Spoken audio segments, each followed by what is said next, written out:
নমস্কাৰ এই মুহূৰ্তত আহি পৰিছে সন্ধিয়াৰ কেইবাটাও বিগ ব্ৰেকিং নিউজ। আজি হৈছে 30 মাৰ্চ।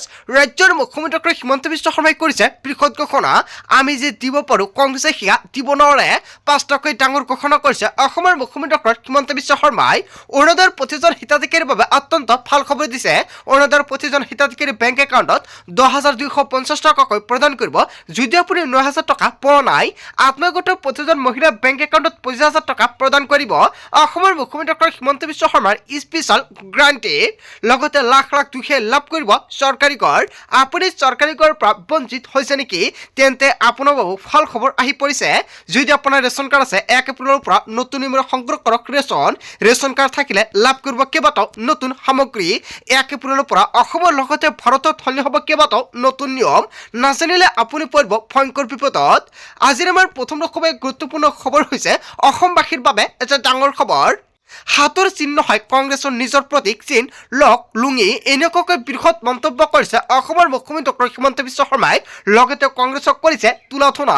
হাতৰ চিহ্নত নহয় কংগ্ৰেছে নিজৰ প্ৰতীক চিন লক লুঙি বুলি আশা দিছে। কংগ্ৰেছলৈ মুকলি আহ্বান হিমন্ত বিশ্ব শৰ্মাৰ। আমি যি দিব পাৰোঁ কংগ্ৰেছে সেয়া দিব নোৱাৰে। আমি এইবাৰ 2 লাখ চাকৰি দিম। এনেকুৱাকৈ মুখ্যমন্ত্ৰী ডক্টৰ হিমন্ত বিশ্ব শৰ্মাই প্ৰতিশ্ৰুতি দিছে। হয় জনতাৰ বাবে এটা ভাল খবৰ। মহিলাসকলক 25,000কৈ টকা দিম। এইবাৰ দালি চেনি নিমখ সকলো ফ্ৰী দিম। লগতে এইবাৰ 1 লিটাৰকৈ মিঠাতেল দিম। ল'ৰা ছোৱালী সকলো পঢ়া শুনাৰ খৰচ আমি দিম বুলি মন্তব্য কৰিছে হিমন্ত বিশ্ব শৰ্মাই। এনেকুৱাকৈ 5টা বৃহৎ প্ৰতিশ্ৰুতি প্ৰদান কৰিছে।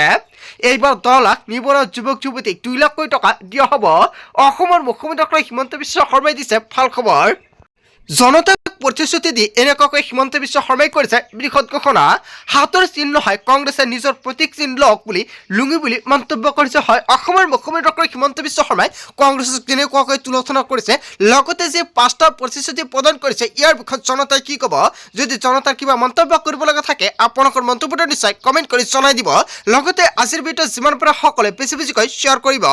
তাৰ পিছত অসমবাসী ৰাজক জনাইছে আমাৰ পৰৱৰ্তী খুবেই গুৰুত্বপূৰ্ণ খবৰ। লগতে এটা ডাঙৰ খবৰ, নতুন বৰ অসম কৰাৰ লক্ষ্যৰে কংগ্ৰেছে মুকলি কৰিছে নিৰ্বাচনী ইস্তেহাৰ। হয় কংগ্ৰেছেও 5টাকৈ বৃহৎ প্ৰতিশ্ৰুতি প্ৰদান কৰিছে। নিৰ্বাচনৰ মাজতে 5টা প্ৰতিশ্ৰুতি প্ৰদান কৰিছে কংগ্ৰেছে। কংগ্ৰেছৰ নিৰ্বাচনী ইস্তেহাৰত কি কি প্ৰকাশ কৰিছে? মহিলা সবলীকৰণৰ দিশত কংগ্ৰেছৰ বিশেষ পদক্ষেপ।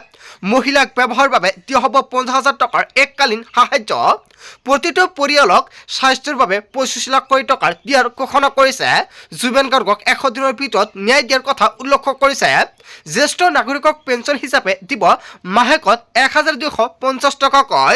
খিলঞ্জীয়ক ভূমিপত্ৰ প্ৰদানৰ ক্ষেত্ৰতো বিশেষ গুৰুত্ব দিব কংগ্ৰেছে। লখিমপুৰত নিৰ্বাচনী প্ৰচাৰৰ মাজতে ইস্তেহাৰ প্ৰকাশ কৰিছে কংগ্ৰেছৰ ফালৰ পৰা। নতুন বৰ অসম গঢ়াৰ লক্ষ্যৰে কংগ্ৰেছে মুকলি কৰিছে নিৰ্বাচনী ইস্তেহাৰ। হয় কংগ্ৰেছে যিখন নিৰ্বাচনী ইস্তেহাৰ প্ৰকাশ কৰিছে লগতে বিজেপি যিখন নিৰ্বাচনী ইস্তেহাৰ প্ৰকাশ কৰিছে, এই দুয়োটাৰ মাজত পাৰ্থক্য কি? নিশ্চয় জনতাৰ মন্তব্যটো কমেণ্ট কৰি জনাই দিব। তাৰ পিছত অসমবাসী ৰাজক জনাইছে আমাৰ পৰৱৰ্তী খুবেই গুৰুত্বপূৰ্ণ খবৰ। লগতে এটা ডাঙৰ খবৰ, চৰকাৰী ঘৰ নোপোৱা সকলোৰ বাবে আহি গৈছে ভাল খবৰ। ৰাজ্যত নতুনকৈ আৰু 30 লাখ পৰিয়ালে লাভ কৰিব PMAYৰ অধীনত চৰকাৰী ঘৰ। নতুনকৈ আৰু 30 লাখ মানুহে কৰিছে জিঅ' টেকিং। যদি আপুনি চৰকাৰী ঘৰৰ বাবে জিঅ' টেকিং কৰিছে আপোনাৰ বাবে অত্যন্ত ভাল খবৰ। প্ৰস্তুত কৰিব নতুন হিতাধিকাৰীৰ তালিকা। কোনো দৰিদ্ৰ পৰিয়াল বাদ নপৰে পকী ঘৰ লাভৰ পৰা। আপুনি চৰকাৰী ঘৰৰ বাবে জিঅ' টেকিং কৰিছে নেকি? তেন্তে আপোনাৰ একাউণ্টত চৰকাৰী ঘৰৰ প্ৰথম কিস্তিৰ টকা ৰিলিজ কৰিব। জিঅ' টেকিং কৰি থোৱা প্ৰায় 3,25,000 লোকে পাব চৰকাৰী ঘৰ। ইয়াৰ পাছতে সম্পূৰ্ণ হ'ব প্ৰায় 30 লাখ মানুহৰ জিঅ' টেকিং। কিস্তি হিচাপত ধন দিয়া হ'ব ঘৰ নিৰ্মাণ কৰিবলৈ। চৰকাৰৰ ফালৰ পৰা চৰকাৰী ঘৰক লৈ ডাঙৰ সিদ্ধান্ত গ্ৰহণ কৰিছে। মুঠ 2টা কিস্তিতে 1,30,000 টকা প্ৰদান কৰা হ'ব আপোনালোকৰ বেংক একাউণ্টত। প্ৰথম কিস্তিৰ ধন পোৱাৰ লগে লগে আপুনি ঘৰৰ ফাউণ্ডেশ্যন লেভেললৈকে বনাব লাগিব। ঘৰ বনোৱা আৰম্ভ নকৰিলে দ্বিতীয় কিস্তিৰ ধন দিয়া নহ'ব। গতিকে PMAYৰ ধন পোৱাৰ লগে লগে আপুনি ঘৰ বনাওক, অন্যথা নাপাব চৰকাৰী আৰু সা সুবিধা। অসমত কোনেও আৰু কেঁচা ঘৰত থাকিব নালাগে প্ৰতিশ্ৰুতি দিছে অসমৰ মুখ্যমন্ত্ৰী ডক্টৰ হিমন্ত বিশ্ব শৰ্মাই। তাৰ পিছত অসমবাসী ৰাজক জনাইছে আমাৰ পৰৱৰ্তী খুবেই গুৰুত্বপূৰ্ণ খবৰ। লগতে এটা ডাঙৰ খবৰ, অধিক দাম দি কৃষকৰ পৰা ধান আৰু সৰিয়হ ক্ৰয় কৰিব চৰকাৰে। প্ৰতি কুইণ্টেল সৰিয়হ 6,450 টকাত ক্ৰয় কৰিব চৰকাৰে। ৰাজ্যৰ লাখ লাখ কৃষকৰ বাবে আহি গ'ল ভাল খবৰ। অধিক দাম দি কৃষকৰ পৰা ধান আৰু সৰিয়হ ক্ৰয় কৰিব চৰকাৰে।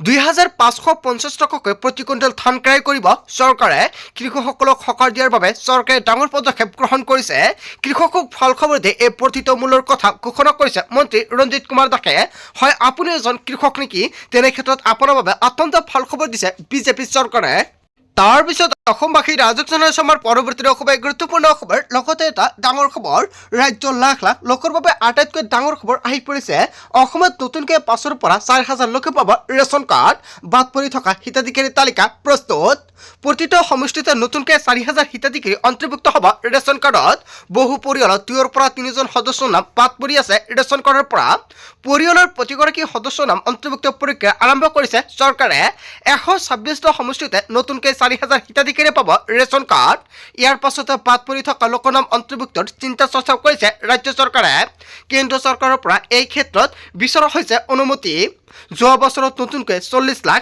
লোকে লাভ কৰিব ৰেচন কাৰ্ড এই বছৰৰ আৰম্ভণিতে অন্তৰ্ভুক্ত হ'ল 19,55,000 নতুন হিতাধিকাৰী ইয়াৰ মাজত বাদ পৰি থকা হিতাধিকাৰী বাছি উলিওৱা হৈছে বিধানসভাত ডাঙৰ ঘোষণা কৰিছে মন্ত্ৰী কৌশিক ৰায়ে যিসকলে ৰেচন কাৰ্ড পোৱা নাই অতি শীঘ্ৰে নতুনকৈ ৰেচন কাৰ্ডৰ সুবিধা লাভ কৰিব আজিৰ ভিডিঅ'ত যিমান পাৰে সকলোৱে শ্বেয়াৰ কৰক কেনেকৈ ৰেচন কাৰ্ডৰ বাবে আবেদন কৰিব যদি আপোনালোকে ভিডিঅ' লাগে এতিয়া কমেণ্ট কৰক তাৰ পিছত অসমবাসী ৰাজক জনসমাৰ পৰৱৰ্তী খুবেই গুৰুত্বপূৰ্ণ খবৰ লগতে এটা ডাঙৰ খবৰ আপুনি অৰুণোদয় আঁচনিৰ নতুন নে পুৰণি হিতাধিকাৰীসকলে ধন কণ্টিনিউ পাবলৈ কৰিব লাগিব এইকেইটা গুৰুত্বপূৰ্ণ কাম নতুনসকলৰ বাবেও আছে নতুন নিয়ম অৰুণোদয় আঁচনিৰ টকা নতুন নিয়মেৰে আপোনাৰ বেংক একাউণ্টত প্ৰদান কৰা হ'ব প্ৰথমতে কমেণ্ট কৰি জনাই দিয়ক আপোনাৰ একাউণ্টত 9,000 টকা আপুনি পালেনে যদি আপুনি 9,000 টকা পোৱা নাই তেনে ক্ষেত্ৰত আপোনাৰ বাবে এটা ভাল খবৰ দিছে মুখ্যমন্ত্ৰী ডক্টৰ হিমন্ত বিশ্ব শৰ্মাই তালিকাত নাম নাথাকিলে নতুনকৈ যদি আপুনি আবেদন কৰে তেনে ক্ষেত্ৰত প্ৰথমতে আপোনাৰ বেংক একাউণ্টত 9,000 টকা এটা সোমাব তাৰ পিছতে 1,250 টকা প্ৰদান কৰা হ'ব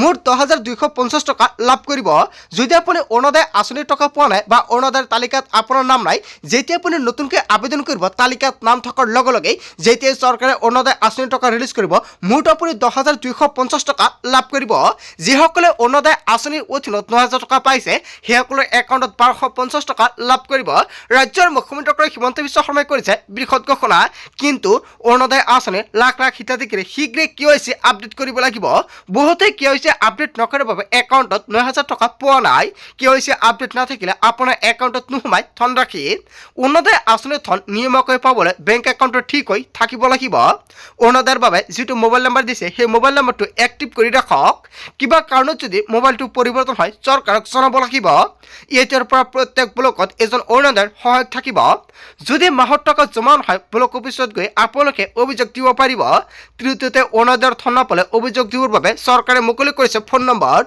নম্বৰটো হৈছে 1800202626 এটা ফোন কলতে লগে লগে আপোনালোকৰ সকলো ধৰণৰ সমস্যা সমাধান হ'ব বা আপুনি মেছেজো কৰিব পাৰে ধন নোপোৱা মহিলাসকলৰ বাবে চৰকাৰৰ ফালৰ পৰা মুকলি কৰিছে হেল্পলাইন আৰু ফোন নম্বৰ পুৱা 10 বজাৰ পৰা সন্ধিয়া 6 বজালৈকে ফোন কৰি দিব পাৰিব অভিযোগ এই নম্বৰতে ৰাজ্যৰ বিত্ত বিভাগে মুকলি কৰিছে হেল্পলাইন নম্বৰ তাৰ পিছত অসমবাসী ৰাজক জনসমাৰ পৰৱৰ্তী খুবেই গুৰুত্বপূৰ্ণ খবৰ লগতে এটা ডাঙৰ খবৰ এতিয়াৰ পৰা সহজতে উপলব্ধ হ'ব কেৰাচিন তেল মধ্যপ্ৰদেশৰ যুদ্ধৰ প্ৰভাৱ ভাৰতত কেন্দ্ৰ চৰকাৰে ডাঙৰ সিদ্ধান্ত গ্ৰহণ কৰিছে হয় আপোনাৰ গাঁও বা অঞ্চলত কেৰাচিনৰ নাটনি হৈছে নেকি তেনে ক্ষেত্ৰত আপোনাৰ বাবে অত্যন্ত ভাল খবৰ ৰন্ধন গেছৰ নাটনিৰ প্ৰতি লক্ষ্য ৰাখি কেৰাচিনৰ বিতৰণ নীতি শিথিল পেট্ৰলিয়াম মন্ত্ৰালয়ৰ নিৰ্দেশ ইন্ধন কেন্দ্ৰৰ জৰিয়তে পাব কেৰাচিন এতিয়াৰ পৰা কেৰাচিন মুক্ত অঞ্চলতে উপলব্ধ হ'ব PDS কেৰাচিন ঘৰুৱা ৰন্ধা বঢ়া আৰু পোহৰৰ বাবে কেৰাচিন ব্যৱহাৰৰ অনুমতি প্ৰতিখন জিলাৰ সৰ্বাধিক 2টা ইন্ধন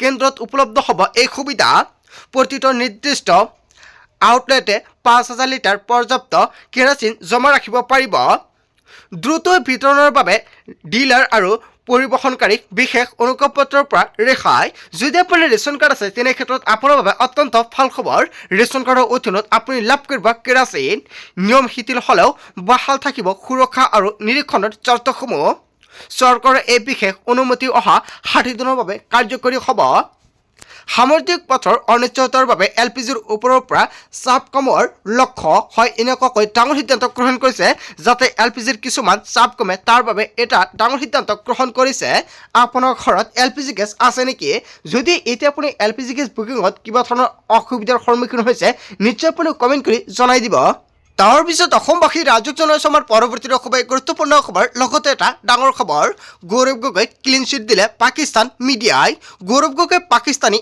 এজেণ্ট নহয় গৌৰৱ গগৈৰ পত্নী পাকিস্তানী এজেণ্ট নহয় পাকিস্তানৰ মিডিয়াই দিলে এইবাৰ ক্লিন চিট পাকিস্তানৰ সংবাদ মাধ্যম আফকাৰ ডিজিটেলত গৌৰৱ গগৈৰ চৰ্চা গৌৰৱ গগৈ ক্লিন চিট দিলে পাকিস্তানৰ মিডিয়াই হয় এটা বিগ ব্ৰেকিং নিউজ আহি পৰিছে তাৰ পিছত অসমবাসী ৰাজক জনাইছে আমাৰ পৰৱৰ্তী খুবেই গুৰুত্বপূৰ্ণ খবৰ লগতে এটা ডাঙৰ খবৰ কংগ্ৰেছৰ বাবে বাংলাদেশী মিয়া অসমীয়া মানুহতকৈ বেছি গুৰুত্বপূৰ্ণ পুনৰ অসমৰ মুখ্যমন্ত্ৰী ডক্টৰ হিমন্ত বিশ্ব শৰ্মাই কেইবাটাও বিস্ফোৰণ মন্তব্য কৰিছে মিয়া থকা ঠাইলৈ বেছিকৈ যায় কংগ্ৰেছ মিয়াৰ সৈতে লগ হৈ বৰ অসম কৰিব বিচাৰিছে কংগ্ৰেছে অসমৰ জনতাই মিয়াৰ বৰ অসম বিচাৰিছে শংকৰদেৱ মাধৱদেৱ কেৱল এয়াই নহয় চুকাফা লাচিততকৈ কোনো ডাঙৰ হ'ব নোৱাৰে বিজেপিয়ে বাংলাদেশী মিয়াৰ অঞ্চলত কাম নকৰে বুলি মন্তব্য কৰিছে হিমন্ত বিশ্ব শৰ্মাই আচলতে বিজেপিয়ে বাংলাদেশী মিয়াৰ অঞ্চলত কাম নকৰে নেকি বিজেপি কেৱল খিলঞ্জীয়া মানুহ আৰু মানুহৰ অঞ্চলতহে কাম কৰিব বিজেপি চৰকাৰে কেৱল নিজৰ মানুহৰ বাবে কাম কৰিব কংগ্ৰেছ থকা সৰকা হিমন্ত বিশ্ব শৰ্মাৰ কংগ্ৰেছৰ বাবে বাংলাদেশী মিয়া অসমীয়া মানুহতকৈ বেছি গুৰুত্বপূৰ্ণ হয় অসমৰ মুখ্যমন্ত্ৰী ডক্টৰ হিমন্ত বিশ্ব শৰ্মাই যিকেইটা বিস্ফোৰণ মন্তব্য কৰিছে জনতাই কি ক'ব যদি জনতাৰ কিবা মন্তব্য কৰিব লগা থাকে আপোনালোকৰ মন্তব্যটো নিশ্চয় কমেণ্ট কৰি জনাই দিব বন্ধু বান্ধৱীসকল গোটেই অসম তথা ভাৰতৰ বিভিন্ন প্ৰান্তৰ পৰা যুগত হৈছে কেইবাটাও ডাঙৰ খবৰ এনেবোৰ খবৰ নিতৌ পাই থাকিবলৈ চেনেলটি ছাবস্ক্ৰাইব কৰি ভিডিঅ'ত এটা লাইক কৰিবলৈ নাপাহৰিব সো থেংক ইউ ফৰ ৱাচিং ফুল ভিডিঅ'